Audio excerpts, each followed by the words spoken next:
عوامی رابطہ کاری مہم کے تحت تعلیم کی مرکزی وزیر مملکت انوپورنا دیوی آج 2 روزہ دورے پر پہلگام پہنچی۔ انہوں نے مرکزی اسکیموں کی عملاوری کا جائزہ لیا اور کئی مستحقین کے ساتھ بات کی۔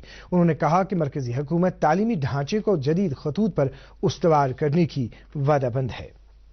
موسمیات محکمے کی پیشگوئی کے عین مطابق وادی میں موسم تبدیل ہو گیا اور بیشتر علاقوں میں کل رات سے ہی بارشوں اور برفباری کا سلسلہ شروع ہوا۔ سری نگر میں کل رات دیر گئے سخت گرج چمک کے ساتھ شدید بارشیں شروع ہو گئی جو رات بھر جاری رہیں۔ موسلا دھار بارشوں کا سلسلہ آج دن بھر جاری رہا۔ میدانی علاقوں میں بارشوں اور بالائی علاقوں میں برفباری کے نتیجے میں درجہ حرارت میں گراوٹ آئی ہے۔ سردی بڑھ جانے کے بعد لوگوں نے گرم ملبوسات کا استعمال شروع کیا ہے۔ سخت بارشوں کی وجہ سے زندگی کے معاملات آج متاثر رہے جبکہ کاروباری سرگرمیاں بھی کافی حد تک متاثر رہیں۔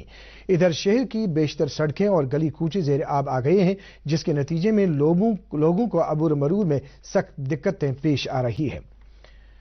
ادھر سیاحتی مقام گلمرگ میں اچھی خاصی برفباری ہوئی اور وہاں موجود سیاح تازہ برفباری سے لطف اندوز ہو رہے ہیں۔ گلمرگ کے افروٹ اور کنگڈوری علاقوں میں 1 فٹ سے زیادہ برف جمع ہوئی ہے جبکہ میدان کے سبززاروں پر تقریباً 5 انچ برف جمع ہوئی ہے۔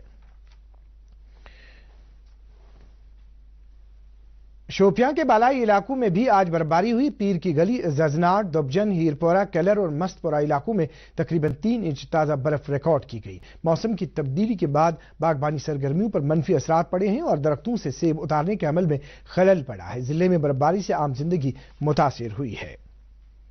لداخ خطے کے زیادہ تر علاقوں میں بھی آج برفباری ہوئی۔ کرگل ضلع کے منگل پور علاقے میں بھاری برفباری درج کی گئی جس سے معمول کی سرگرمیاں متاثر ہوئیں۔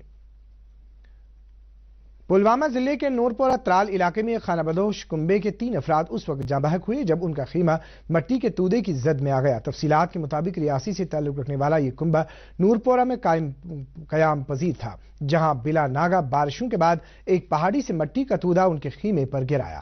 اس حادثے میں کنبے کی 2 خواتین سمیت 3 افراد جاں بحق ہو گئے۔ حادثے میں ایک شخص شدید زخمی ہوا ہے جس کو اسپتال میں داخل کیا گیا ہے۔ اس دوران شوپیاں ضلع انتظامیہ نے شاداب کریوا میں پھنسے کچھ خانہ بدوشوں اور ان کے مویشیوں کو بحفاظت باہر نکالا۔ یہ خانہ بدوش بارش اور برفباری کے نتیجے میں کریوا پر پھنس گئے تھے۔ اس دوران ضلع کے کئی علاقوں میں برفباری سے میوہ باغات کو نقصان پہنچا ہے۔ ضلع میں سڑکوں سے برف ہٹانے کے لیے مشینری اور افرادی قوت کو کام پر لگایا گیا ہے۔ یوسمرگ میں بھاری برفباری کے نتیجے میں 16 افراد پر مشتمل خانہ بدوشوں کا ایک گروپ ناگبل علاقے میں پھنس گیا۔ پکھرپورہ پولیس پوسٹ سے وابستہ اہلکاروں نے یہ خبر ملتے ہی بچاؤ کارروائی شروع کی اور خانہ بدوشوں کو بحفاظت باہر نکال کر محفوظ مقام پر منتقل کیا۔ کولگام کے کلم علاقے میں ایک سرکاری اسکول پر بجلی گری جس سے وہاں موجود تدریسی عملے اور طالب علموں میں خوف و ہراس پھیل گیا۔ اس واقعے میں سبھی اساتذہ اور طالب علم بال بال بچ گئے تاہم اسکول کی کمپیوٹر لیب کو شدید نقصان پہنچا۔ اس دوران ضلع کے بیشتر علاقوں میں برفباری کی وجہ سے معمولات زندگی متاثر ہوئے ہیں۔ ہمارے نمائندے کے مطابق ضلع کے کئی علاقوں میں بجلی سپلائی بھی متاثر ہوئی ہے۔ خراب موسمی حالات کے نتیجے میں کئی علاقوں سے مالی نقصانات کی خبریں موصول ہو رہی ہے۔ ایک علاقوں میں بجلی گرنے، موسلا دھار بارشوں اور بھاری برفباری کی وجہ سے کئی تنصیبات اور عمارتوں کو نقصان پہنچا ہے جبکہ بجلی کا ڈھانچہ بھی متاثر ہوا ہے۔ اسی طرح وادی کے بیشتر علاقوں میں بجلی کی سپلائی متاثر ہوئی ہے۔ سری نگر جموں قومی شاہراہ رامبن بانہال سیکٹر میں کئی مقامات پر پسیاں اور پتھر گرانے کی وجہ سے گاڑیوں کی آمد و رفت کے لیے آج بند رہی۔ ٹریفک حکام نے محکمہ موسمیات کی اگلے 24 گھنٹوں کے لیے پیشگوئی کے مد نظر قومی شاہراہ کو کل بھی گاڑیوں کی آمد و رفت کے لیے بند رکھنے کا فیصلہ کیا ہے۔ ہمارے نمائندے نے خبر دی ہے کہ کیفٹیریا موڑ اور دیگر مقامات پر پسیاں ہٹانے کے لیے افرادی قوت اور مشینری کو کام پر لگایا گیا ہے۔ تاہم لگاتار بارشوں کی وجہ سے پسیاں گرا رہی ہیں۔ A D G P traffic T Namgyal نے کہا ہے کہ ادھمپور اور قاضی گنڈ میں ٹریفک احتیاطی طور پہلے ہی روک دیا گیا ہے تاہم ناشری اور بانہال کے درمیان 500 سے زیادہ ٹرک درماندہ ہیں۔ اس دوران مغل روڈ اور سری نگر گمری شاہراہ بھی شدید بارشوں اور برفباری کی وجہ سے گاڑیوں کی آمد و رفت کے لیے بند ہے۔ قومی شاہراہ اور مغل روڈ پر بند ہونے سے اگرچہ وادی کا زمینی رابطہ منقطع ہو گیا تاہم بارشوں کے باوجود ہوائی رابطہ بحال رہا۔ آج سری نگر کے ہوائی اڈے پر پروازوں کے آمد اور اڑان کا سلسلہ معمول کے مطابق جاری رہا۔ جموں کشمیر میں شدید بارشوں اور برفباری کے بعد پیدا شدہ صورتحال سے نمٹنے کے لیے لیفٹننٹ گورنر کے مشیر فاروق خان نے ڈائریکٹر جنرل ہارٹیکلچر کو جنوبی کشمیر میں باغات اور میووں کو ہوئے نقصانات کا تخمینہ لگانے کی ہدایت دی ہے۔ ڈی جی موصوف کو اس ضمن میں جلد از جلد ایک رپورٹ دائر کرنے کے لیے کہا گیا ہے۔ ڈی جی کو یہ بھی ہدایت دی گئی ہے کہ وہ متاثرہ علاقوں کا ذاتی طور دورہ کریں اور برفباری سے متاثرہ علاقوں میں نقصان کا تخمینہ لگانے کے لیے عملہ تعینات کریں۔ مشیر موصوف نے باغبانی کے پرنسپل سیکرٹری کو اس سارے عمل کی نگرانی کے ساتھ ساتھ متاثرہ باغ مالکان کو ہر ممکن مدد پہنچانے کو یقینی بنانے کے لیے کہا ہے۔ اس دوران فاروق خان نے ترال میں 3 خانہ بدوشوں کے جاں بحق ہونے پر افسوس کا اظہار کیا ہے۔ انہوں نے ڈپٹی کمشنر پلوامہ کو ہدایت دی ہے کہ وہ سوگوار کنبے کو ہر ممکن مدد فراہم کرے۔ اس دوران director general horticulture Kashmir Ejaz Ahmad Bhat نے آج شوپیاں اور پلوامہ اضلاع کے زبردست متاثرہ علاقوں کا متعلقہ فیلڈ عملے کے ہمراہ دورہ کیا۔ انہوں نے متاثرین کے ساتھ اظہار ہمدردی کرتے ہوئے انہیں ہر ممکن مدد فراہم کرنے کی یقین دہانی کی۔ ڈی جی موصوف نے فیلڈ عملے کو مزید برفباری اور بارشوں کے پیش نظر چوکس رہنے کے لیے کہا۔ اعجاز احمد بٹ نے عملے کو نقصانات کا تخمینہ لگا کر رپورٹ بھیجنے کے لیے کہا ہے۔ ناظم زراعت کشمیر محمد اقبال چودھری نے محکمے کے اعلی افسران کی ایک میٹنگ طلب کر کے وادی میں موجودہ موسمی حالات کے زرعی سرگرمیوں پر پڑنے والے اثرات کا جائزہ لیا۔ انہوں نے صورتحال پر کڑی نگاہ رکھنے کی افسران کو ہدایت دی۔ پارلیمنٹ ممبر حسین مسعودی نے وادی میں شدید بارش اور برفباری کی وجہ سے جان و مال کو ہوئے نقصان پر دکھ اور افسوس کا اظہار کیا ہے۔ انہوں نے نورپورہ ترال میں انسانی ہلاکتوں کی خبر سنتے ہی جنوبی کشمیر کے 4 اضلاع کے ڈپٹی کمشنروں سے بات کی۔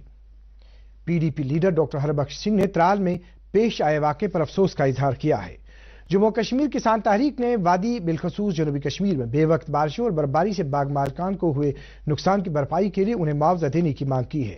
سی پی آئی ایم کے لیڈر محمد یوسف طارقامی نے متاثرہ باغ مالکان کے حق میں فوری طور معاوضے کی مانگ کی ہے۔ انہوں نے سب سے زیادہ متاثرہ جنوبی کشمیر کے علاقوں میں نقصانات کا تخمینہ لگانے کے لیے ماہرین کی ٹیمیں بھیجنے کے لیے کہا ہے۔ پی ڈی ایف کے چیئرمین حکیم محمد یاسین نے وادی میں بارشوں اور برفباری سے جان و مال کو ہوئے نقصان پر دکھ اور افسوس کا اظہار کیا ہے۔ انہوں نے کاشتکاروں کے قرض معاف کرانے کی بھی مانگ کی ہے۔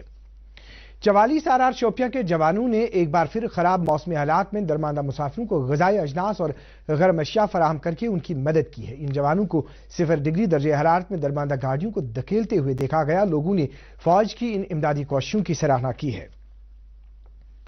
حفاظتی عملے نے بارہمولہ ضلع میں کچھامہ کے رہنے والے Lashkar Taiba T R F سے وابستہ فاروق احمد ملک نامی ایک بالائے زمین ورکر کو گرفتار کر کے اس کے قبضے سے ایک چائنیز ہینڈ گرینیڈ، 2 پستول میگزین اور 16 پسٹل راؤنڈز برآمد کیے ہیں۔ اس سلسلے میں پولیس اسٹیشن شیری میں ایک کیس درج کر کے مزید تحقیقات جاری ہے۔ ملک میں اب تک کورونا سے بچاؤ کے 1 ارب 1 کروڑ 30 لاکھ ٹیکے لگائے جا چکے ہیں۔ اس دوران کورونا کے نئے معاملات میں کمی درج کی جا رہی ہے۔ جموں کشمیر میں آج کورونا وائرس کے 72 نئے معاملات کی تصدیق ہوئی ہے، جن میں سے 63 کا تعلق کشمیر جبکہ 9 کا تعلق جموں صوبے سے ہے۔ جموں کشمیر ٹورزم ڈپارٹمنٹ کی طرف سے منعقدہ آئیکونک ہفتے کی شروعات کرتے ہوئے سری نگر کے میئر جنید عظیم متو نے آج ایس کے آئی سی سی سری نگر میں سپرٹس آف جے اینڈ کے عنوان کے تحت ایک صوفی فیسٹیول کا افتتاح کیا۔ اس موقع پر ٹورزم اور کلچر کے secretary Sarmad Hafeez, D C Srinagar Mohammad Aijaz Asad اور director tourism Kashmir doctor G N Attoo بھی موجود تھے۔ اس موقع پر مقررین نے جموں کشمیر میں سیاحت کے فروغ کے اقدامات پر زور دیتے ہوئے کہا کہ ایسے مزید ایونٹس منعقد کرنے کی ضرورت ہے جو صوفی شعراء، صوفی کلچر اور لٹریچر کا احاطہ کریں گے۔ نیشنل کانفرنس کے صدر ڈاکٹر فاروق عبداللہ نے کہا ہے کہ جموں کشمیر میں قیام امن کے لیے اس خطے کا ریاستی درجہ بحال کرنا ناگزیر ہے۔ رجوری کے کالاکوٹ علاقے میں پارٹی کارکنوں سے خطاب کرتے ہوئے انہوں نے کہا کہ ملک میں فرقواریت کی بنیاد پر لوگوں کو تقسیم کرنے کی کوششیں کی جا رہی ہیں۔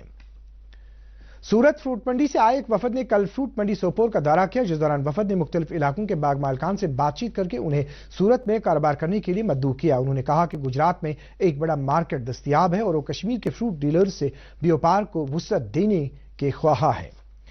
وزیر اعظم نریندر مودی کل صبح 11 بجے اپنے ریڈیو پروگرام من کی بات میں عوام سے خطاب کریں گے۔ یہ اس پروگرام کا 82واں شمارہ ہوگا۔ پروگرام دوردرشن اور آل انڈیا ریڈیو کی سبھی چینل سے نشر ہوگا۔ اس کے فوراً بعد من کی بات کا علاقائی زبانوں میں ترجمہ نشر ہوگا۔ محکمہ موسمیات کی پیشگوئی کے مطابق سری نگر میں اگلے 6 گھنٹے تک بارش ہونے کا امکان ہے، جبکہ جنوبی کشمیر کے علاوہ گاندربل اور بڈگام کے کچھ علاقوں میں برفباری ہونے کی توقع ہے۔ محکمے کے حکام کے مطابق اس کے بعد موسم میں رفتہ رفتہ بہتری آئے گی۔ کل یعنی 24 اکتوبر دوپہر کے بعد موسم خشک ہوگا اور 2 نومبر تک موسم خشک رہنے کا امکان ہے۔ درجہ حرارت۔ سری نگر میں آج دن کا زیادہ سے زیادہ درجہ حرارت 6.6 ڈگری سیلسیس جبکہ گزشتہ رات کا کم سے کم درجہ حرارت 5.6 ڈگری سیلسیس ریکارڈ کیا گیا۔ جموں میں آج دن کا زیادہ سے زیادہ درجہ حرارت 16.6 ڈگری سیلسیس جبکہ گزشتہ رات کا کم سے کم درجہ حرارت 15.1 ڈگری سیلسیس ریکارڈ کیا گیا۔ ناظرین، اس کے ساتھ ہی خبروں کا یہ بلیٹن ختم ہوا چاہتا ہے۔ مزید خبروں کی تفصیل جاننے کے لیے آپ ہمارے ٹویٹر ہینڈل اور Facebook page @DD News Srinagar پر لاگ ان کر سکتے ہیں۔ اس وقت ہم آپ سے اجازت چاہیں گے۔ اللہ حافظ۔